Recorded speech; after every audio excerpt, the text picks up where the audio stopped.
Hi, my name's Ali Bolden and this is my evaluation of what my media product uses, develops and challenges in the forms of conventions of real media products for my A-level media foundation portfolio. So looking at my front cover, here it is, the finished front cover that I made compared to the front cover of Kerrang magazine.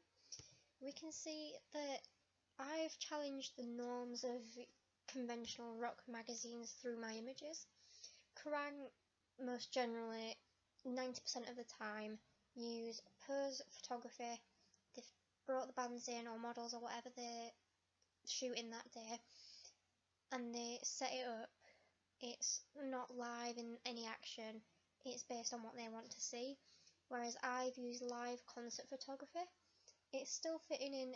It's a band that would be on Kerrang, however it's not staged, it's snatched, and I feel like this doesn't conform to the normal genre, which I think works for my magazine. It makes it that different niche kind of live in the action magazine rather than pretend fake. You can also look at the mise-en-scène. I mean, the model that I've got from Snatch Photography, it's just how he wants to be live in the action. Nobody's told him what to wear, whereas with the front cover of Kerrang, it's been organised, people have to match, or they're doing a certain theme. There's also the different type of lighting, different kind of camera shots. I've used a lower angle Snatch Photography. There's no direct gaze, which obviously does not conform to your usual Kerrang kind of front cover. I've also looked at colour, so I think mine's quite dark and deep and more monotone than Kerrang here, because I feel if it's a rock magazine it should feel rocky, it should feel dark and grungy, whereas Kerrang's a bit brighter and kind of more pop punk. So I've tried to go away from the norm of pop punk and try to make a heavier, deeper, moodier kind of connotations coming from my magazine and more suited to the rock genre.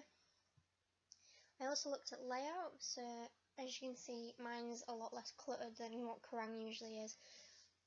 Because I didn't want to directly copy Kerrang, I didn't want to have too much going on.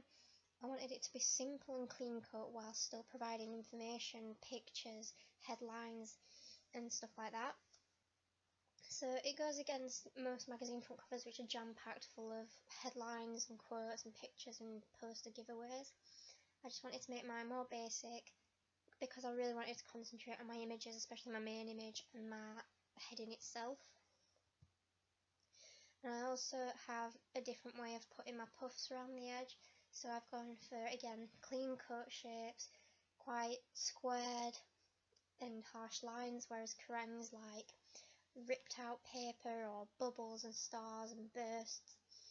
And I just feel, again, it's to do with not conforming to making a replica of Kerrang. I wanted to make it my own, and I feel like it's more rocky and edgy and fits with my type of magazine to have these like slashes and sharp cut edges rather than more softer textbook kind of puffs.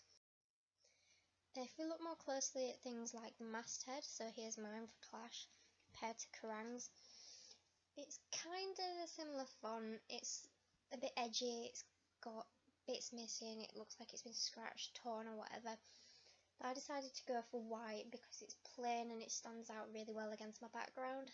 I mean, Kerrang used red and yellow contrasting colours to make theirs stand out, but I didn't want to, again, make it that pop punk genre, too bright, too kiddie.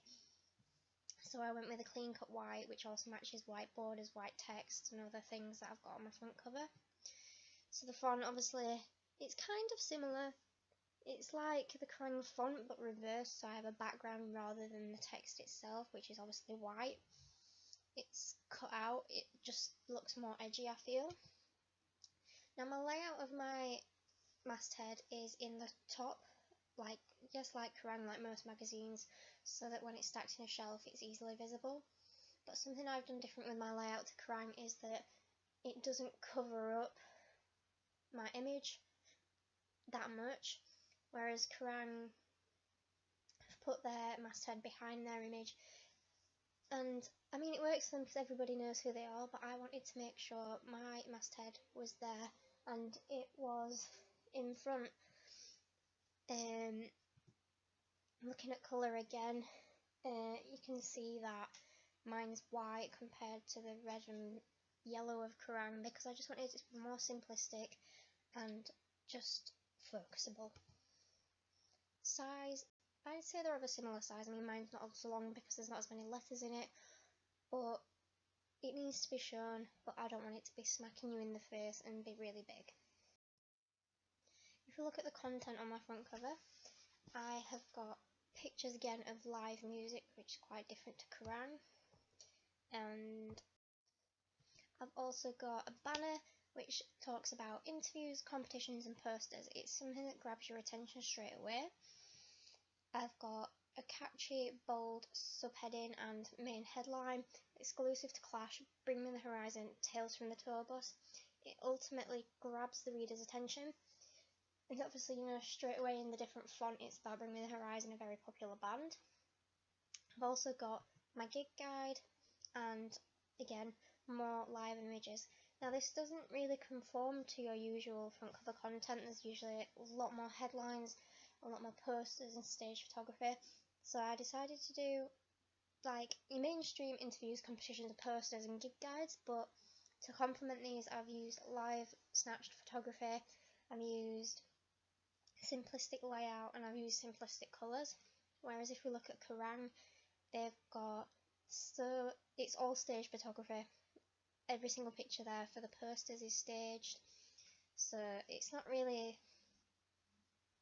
personal to the audience themselves, I feel. They've also got a lot of competitions and winning stuff or massive important headlines, or they've got a lot of quotes and a lot of like stickers and banners. I just didn't want to again do that because it's too mainstream and too common of Kerrang style magazines. I wanted to do something different. For my contents, as you can see, the images, on the contents it is snatched here, so that is also replicated in mine, but it's a different type of snatch. Mine's live concert photography. The post photography is of the editor because obviously that has to look professional. Content in itself is pretty similar. I mean, you've got similar headlines, similar bands, but you can't really conform to a different idea for what content it is because it's going to be similar anyway. The colour scheme that I have used, again, is quite different to this one. Again, Kerrang is using several colours, yellows and reds and stuff like that. Again, not what I was wanting, so I went with cool blues, whites and blacks. The layout is actually quite different, but also similar. It's common for magazines to use columns, which I've done here, but I've decided to go for the right hand third and make my middle and left a lot bigger, whereas Kerrang's got their bigger section along the top. My competitions, I've got obviously my Bring Me the Horizon one and kind of competition at the bottom if you subscribe, whereas Kerrang has also got a subscription one, but I feel like using merch rather than money off, say, the magazine itself, it's more individual to the readers. They're more interested in a merch voucher. And again, the puffs, I've only got my editor picture and my competition picture, whereas Kerrang have used a variety of pictures, which I felt to me was too many. So I wanted to make my layout simpler and just went for 3 images. My double page spread. Most double page spreads are similar, but for mine, I decided to make a YouTube themed page. So we've got the banners in the YouTube search bar and video thumbnails, which I feel like that doesn't go with what Kerrang always does. I feel like Kerrang tries to be a bit simpler with its double page spreads, or make it focus on pictures of the band themselves, whereas I use something that floats around the idea of this artist. Using one page as my main picture that's pretty similar to Kerrang, but I've decided to use pose photography here at least, and I've also used an artist that is up and coming and new, rather than doing a double page spread on a band that everybody's heard of 1,000 times. And for my splash page, I made it big, I made my layout very simplistic again. Instead of putting an article on there, I decided to put a little bit of text and a pull quote, because I feel like it's more personal to the reader and they might not want to read a load on a splash page. But I made sure to put the logo on and a read further arrow, just to be a bit more involved with the audience, saying if you do want to read on, it's the next page.